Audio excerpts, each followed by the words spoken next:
Trib Total Media, where we're constantly bringing you your Steelers coverage via all types of mediums, whether it be radio, print, or video. We have all those represented. Of course, we have Trib Live radio host Ken Laird. On this side of me, we have the Steelers beat writer, which you find mostly in print, Scott Brown, and myself, Justin LaBar, always appearing on video. Fellas, it's been a rough week for the Pittsburgh Steelers.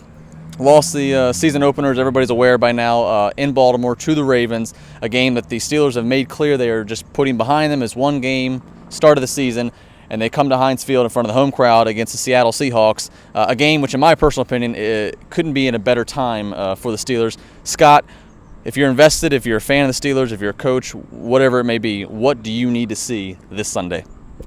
Does a lot qualify? I need to see Marshawn Lynch getting shut down for 1-2 yard gains. I need to see pressure Tavares Jackson looking confused, looking rushed, looking hurried, looking around to see where James Harrison or where Lamar Woodley's coming from. I need to see Ben making better decisions. I need to see Ben running the no-huddle offense, which he said he wants to do, and I just need that offense to look crisp. Basically, I need a get-well game from the Steelers.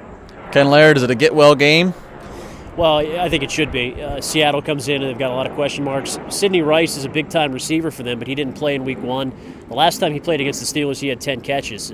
He's a big weapon. If he doesn't play in the game, they really will rely on Marshawn Lynch and try to run the football. I expect they're going to come out just as Ray Rice in Baltimore did. They'll test the left side of their offensive line, the right side of the Steelers' defense, and see if James Harrison's healthy. I think Scott hit it right on the head. I mean, they've got to stop the run first and foremost, and things will fall in from there. But, more importantly on offense, they've got to get back to basics. They've got a rookie at right tackle here and starting his first game, establish the run. I think you'll see more of a balanced attack this week than we saw in Week 1.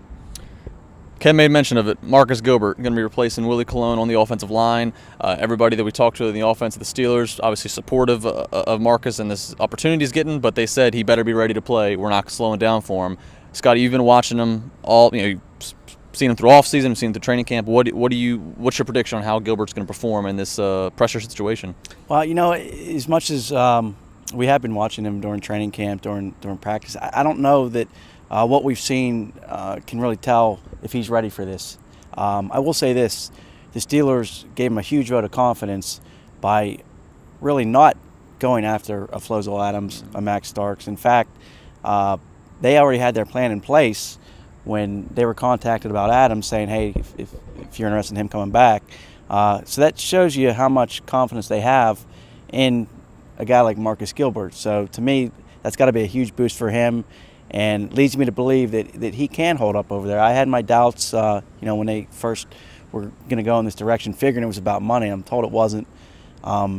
So I think that says a lot about this guy and how much progress he's made since the beginning of training camp. Remember, Ken came in a little overweight, got a little scolding from his good friend in Florida, former Florida teammate Marquise Pouncey, but it looks like he's really made strides since then. And if nothing else, he has gained the trust of the coaching staff. Final prediction: Steelers and Seahawks. Steelers big time. 14-point favorites according to Vegas. I think it's bigger than that. I look at a 31-7, 31-3 type game. I really think they're going to overwhelm the Seahawks, and Seattle's coming in here at a bad time. Yeah, I see 28-10, somewhere in that vicinity. Seattle's offense just does not present a whole lot of problems where you look at it and say, well, the Steelers have to prepare for this guy, that guy. I think the defense will really, they were humbled last week. They were embarrassed. I think they'll show up big time, and the offense just has to be steady. 3 touchdowns, and they've got this game won. The boys are calling it big. We'll find out as they play at Heinz Field on Sunday. And, of course, all the fallout, good or bad, you can read it in the Pittsburgh Tribune Review, read it online at TribLive.com, listen to it on Trib Live Radio, which you can check out at sportstalk.triblive.com. For Ken Laird, Scott Brown, I am Justin LaBar.